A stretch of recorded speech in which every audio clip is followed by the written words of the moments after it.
এগুলি এখন খবর দেখে খুব একটা আশাবাদী হই না যে এগুলির ব্যাপারে স্টেপ নেওয়া হবে এবং এই ঘটনাগুলো বিচার হবে।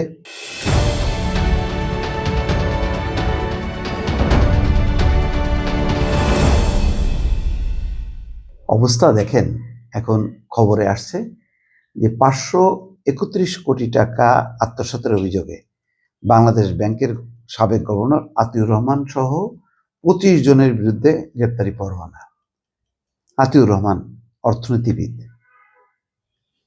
পরিচিত মুখ, একটা সুশীল সমাজের অংশ হিসেবে জানে সবাই, সাধারণ ভালো মানুষ, ভদ্র মানুষ, দৃশ্যত তাই, ক্রিয়েটিভ লোক। কিন্তু দেখেন, এই বাংলাদেশ ব্যাংকের গভর্নর, তার সময় হচ্ছে রিজার্ভ চুরি হলো, সেই রিজার্ভের টাকা বাংলাদেশ এখনো পাইল না। সেই মামলা কি হলো, ফিলিপাইনে চলে গেল, শ্রীলঙ্কায় চলে গেল, জিনিসটা প্রায় অনেকদিন চাপা থাকলো।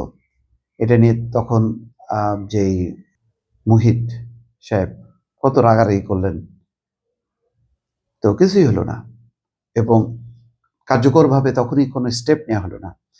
মূলত ইচ্ছা ছিল চেপে যাওয়া, কিন্তু এটা এত বড় আন্তর্জাতিক একটা কেলেঙ্কারি হয়ে গেল, খবরটাও লিক হলো দেশের বাইরে, তারপর বাধ্য হয়ে অনেকটা পদক্ষেপ নিল।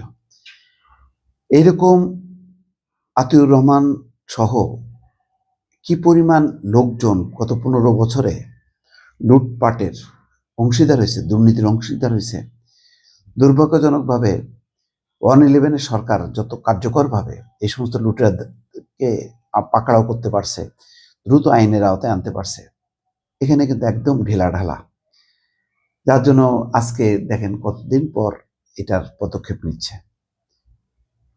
এবং ইতিমধ্যে বহুজন যারা অভিযুক্ত তারা কিন্তু পার পেয়ে গেছে, আর অনেকে আবার লাইন করে ফেলছে। তো ঠিক জমলো না, একটা 111 সরকারি তার পাস্ট 5 বছরের যে দুর্নীতি অনিয়মের যে ঘটনাগুলি একের পর এক ধরছে চাঞ্চল্যকর, আর 15 বছরে চিন্তা করেন লক্ষ লক্ষ কোটি টাকা বিদেশে পাচার হয়েছে, দুর্নীতি করছে, আঙুল ফুলে করা করছে, যে কি না হয়েছে। কিন্তু সেই তুলনায় শুধু আমরা বক্তৃতা শুনলাম, কিন্তু কার্যকর কোনো পদক্ষেপ দেখলাম না। কতজন যে জড়িত, এবং দুর্নীতির কোন রুট লেভেল পর্যন্ত চলে গেছে, এগুলি এখন খুব কষ্ট লাগে। এখন মাঝে মধ্যে দেখি কিছু খবর, কিন্তু ধরা ছোঁয়ার বাইরে চলে গেছে। এগুলি এখন খবর দেখে খুব একটা আশাবাদী হই না যে এগুলির ব্যাপারে স্টেপ নেওয়া হবে এবং এই ঘটনাগুলো বিচার হবে, সেগুলি দেখি না। শুধুমাত্র সেন্সিটিভ মানবতা বিরোধী যেই গণহত্যার দায়ে যাদের বিচার হচ্ছে, অধিকাংশ রাজনৈতিক বা সংশ্লিষ্ট সামরিক পুলিশ কর্মকর্তা এরা। কিন্তু টাকা পাচারটা তো সবচেয়ে গুরুত্বপূর্ণ ছিল, দুর্নীতি সবচেয়ে গুরুত্বপূর্ণ ছিল, বহু মানুষের ইনভলভমেন্ট, লোকজন, কিন্তু কার্যকরভাবে কিন্তু সেটা হলো না।